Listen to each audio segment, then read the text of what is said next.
Meus amigos, um grande abraço, de volta para mais um vídeo aqui do nosso Canal 10 para analisar a derrota do Santos diante do Mirassol na noite desta quinta-feira por 3-2 lá na cidade de Mirassol. Peço licença aqui aos nossos apoiadores Peter Leandro e Dani Haddad Fisioterapia e também a Isatec Informática para entrar direto neste assunto, na derrota do Santos para o Mirassol. Eu vou tentar aqui não me exaltar porque a minha garganta ainda não está 100%.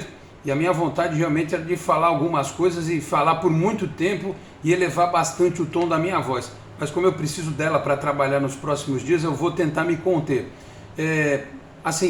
Eu entendo o técnico do Santos, o Fábio Carille, preservar o Ricardo Goulart. Agora, o restante da equipe, por que viajou? Porque foram levados jogadores e foram tirados. Eles não tinham condições, então se eram para ser preservados, eles que tivessem ficado em Santos. Não tivessem ido a Mirassol para compor o banco de reservas. Mas até entendo que o Carille quisesse fazer algumas mudanças, algumas observações, mas nunca, em hipótese alguma, Felipe Jonathan e Léo Batistão compondo o mesmo setor do time, o meio de campo. Os dois não têm mobilidade para jogarem juntos. O Carille, a cada jogo, parece que ele percebe que ele precisa botar uma dupla que é incompatível. Por exemplo, ele já tentou Camacho e Zanocelo, não deu certo. Quando o Zanocelo jogou sem o Camacho, ele foi bem. Hoje, quando o Camacho entrou, com o Sandri, ele jogou melhor. E, se tivesse entrado Balieiro, Sandri e Felipe Jonathan, ou Balieiro, Sandri e Batistão, talvez a coisa tivesse funcionado melhor, porque apesar de tudo que aconteceu na partida, no primeiro tempo, o meio de campo do Santos, de novo, foi um Deus nos acuda, né? Mas é preciso que se diga o seguinte, o resultado da derrota por 3-2, ele foi construído, além deste equívoco do técnico do Santos, que no segundo tempo mexeu em algumas peças e o time cresceu, tanto é que fez 2 gols, mas o jogo se direcionou para o que foi o primeiro tempo, no minuto em que o Marcos Leonardo deixa o Léo Batistão na cara do gol e ele perde o gol. O goleiro foi bem. Não, o Léo Batistão perdeu o gol. E eu defendi a vinda do Léo Batistão, acho que ele é um jogador que pode apresentar um futebol melhor, e quando ele tem a chance, porque foi uma chance de atacante, ele não estava lá no meio de campo, ele entrou, ele perdeu uma chance cara a cara com o goleiro. Então, para o cara que quer um espaço, que quer provar que é útil, ele não pode perder um gol daquele de jeito nenhum, mas de forma alguma. É imperdoável o sujeito perder um gol daquele. No começo do jogo, com o time todo alterado, você podia mudar a característica da partida e o Léo Batistão me perde um gol daquele. Porém, eu coloco esse erro numa segunda escala de responsabilidade, porque o lance do primeiro gol do Mirassol foi uma vergonha. Foi uma vergonha. Na transmissão do YouTube, os caras disseram até que o VAR não estava funcionando. Estava intermitente. O VAR deu pau. Mas não é possível que não tenha um miserável na Federação Paulista, um miserável na cabine do VAR, que pegue um telefone e ligue para o árbitro, faça qualquer coisa e diga para ele assim, olha, você não precisa olhar na casinha, mas foi falta pra caramba no Marcos Guilherme. Foi uma falta vergonhosa no Marcos Guilherme. O senhor Thiago Luiz Scarascati, ele não podia ter permitido que a jogada tivesse sequência e saísse o primeiro gol do Mirassol. Foi uma vergonha. O Santos é avacalhado pelo VAR o tempo inteiro. E eu quero ver a diretoria do Santos bater na porta da federação para reclamar de mais essa barbaridade. Porque o futebol, ele é feito de detalhes. Se aquele primeiro gol não tivesse acontecido, ninguém garante que o segundo e o terceiro sairiam da forma como saíram, né? Ninguém garante, porque o jogo ganharia outras proporções, ganharia outros formatos. Então eu coloco na conta da escalação do Carille e do gol perdido pelo Léo Batistão, o segundo patamar da desgraça que foi o primeiro tempo do Santos. O principal, a cereja do bolo, foi a arbitragem do senhor Thiago Luiz Scarascati não ter olhado, não ter sido alertado pelo qualquer que estava lá no VAR, que eu nem sei que não poderia, em hipótese alguma, validar aquele gol. Então, isso é uma coisa. Eu tenho que me explicar, porque no Twitter, às vezes, eu coloco as coisas, tem muita gente que rebate, não entende. É um erro crasso que determina a mudança de rumo do jogo. Porém, não se pode admitir o primeiro tempo pífio que o Santos fez. Os gols que o Santos tomou, a zaga do Santos tão elogiada, olhando o seu Kaique, seu Bauerman, olhando o cara entrar no meio dos dois e finalizar. Não ser sujeito chutar de fora da área e não vir um cara para dar combate nele na entrada da área. Não se admite os gols que o Santos tomou. De novo, o Carille é especialista em defesa e o Santos toma gol a rodo. Com titular, com reserva, com time alternativo, com 3 zagueiros, com 2 zagueiros, toma gol pra caramba. E só não toma mais porque o João Paulo vira e mexe e salva a pátria.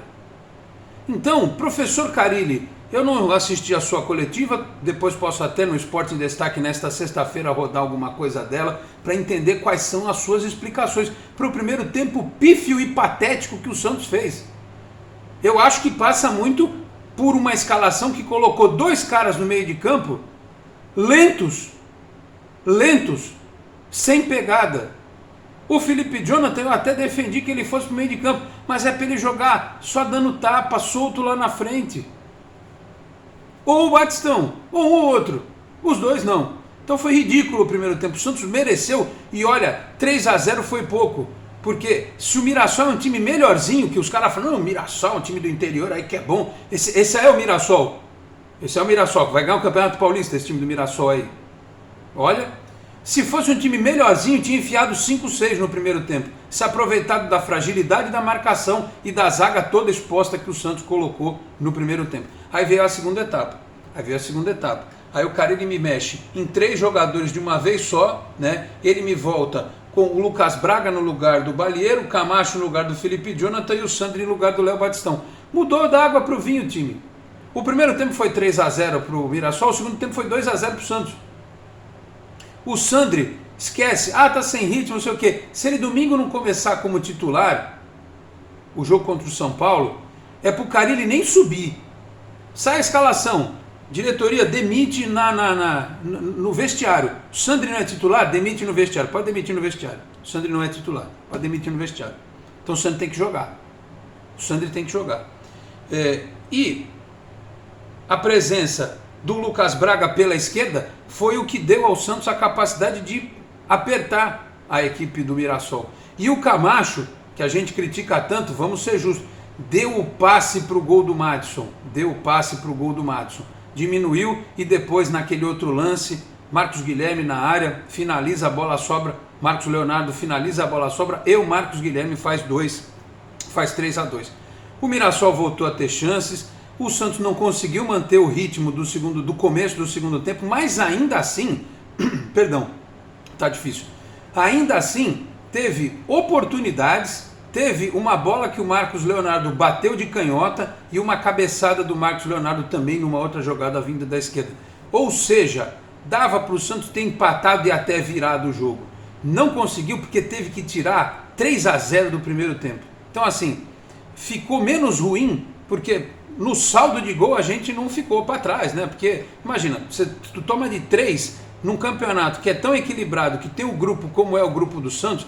Você ter o saldo de gols todo avacalhado é complicado. Então o Santos ainda assim é segundo do grupo com 9 pontos e saldo zerado. O Santos fez 8 gols no campeonato, olha quanta coisa, e tomou 8, é muita coisa. Ainda bem que a Ponte Preta e o Santo André não ganharam, porque os dois têm 7. Só que o Bragantino, meus caros, eu estou olhando aqui enquanto eu gravo, já foi 2-0 contra o Água Santa. Então o Bragantino disparou com 13 pontos na liderança do nosso grupo. Então, lamentavelmente, erro do Carille, erro do Batistão, erro da arbitragem, e o Santos desperdiçou, no mínimo, a chance de fazer um ponto. E, pelo que eu vi, dava para fazer 3. Então, assim, repito, ainda não vi as explicações do técnico do Santos, mas ele precisa ter boas explicações. Eu vou ouvir daqui a pouco, quero ver as explicações. Aliás, se vocês quiserem, estão chegando agora no canal, se inscrevendo, ativando o sininho para receber a notificação, deixando o like que é importante. Comentem aí, vocês assistiram a coletiva do Carille? Comentem, digam o que acharam da fala do técnico do Santos, porque eu só vou comentar no Sport em Destaque desta sexta-feira. Ou seja, um jogo que foi irritante, que me aborreceu no primeiro tempo, que me deu esperança no segundo, ok, reagiu, pelo menos minimizou a questão do saldo de gol, mas não pode. O técnico do Santos precisa tomar umas decisões mais acertadas. E os jogadores do Santos, quando tem chance, como o seu Léo Batistão, e eu me vejo no direito de criticá-lo aqui tranquilamente, porque eu o defendi até agora, não pode perder o gol que ele perdeu. E a diretoria do Santos não pode ficar calada diante da barbaridade. Se o VAR não está funcionando, para o jogo. Se o VAR está pifado, é que nem não tem ambulância no estádio. Manda parar o negócio. Não dá para o Santos tomar o gol que tomou depois de um lance absolutamente irregular em cima do Marcos Guilherme. Uma vergonha o que aconteceu lá em Mirassol. Em todos os aspectos. Vergonha tática, vergonha individual, vergonha técnica e vergonha da arbitragem. Tá certo? Então é isso. Nesta sexta eu volto no Sport em Destaque com o Henrique Farinha e com o Dr. Rafael Cobra. A gente vai analisar esse resultado do Santos, que podia ter sido melhor, né? É óbvio que podia ter sido melhor. Melhor empate, vitória, qualquer coisa. Agora, Carille, se ajuda, pelo amor de Deus. Porque o pessoal tá mandando você para aquele lugar, tá te xingando, aí você fica bravo, diz que vai escalar 5 zagueiros e 18 volantes. Antes tivesse escalado 5 zagueiros e 18 volantes. Pelo menos não tinha perdido. Muito obrigado a todos pela audiência, um grande abraço e até a próxima. Tchau, pessoal.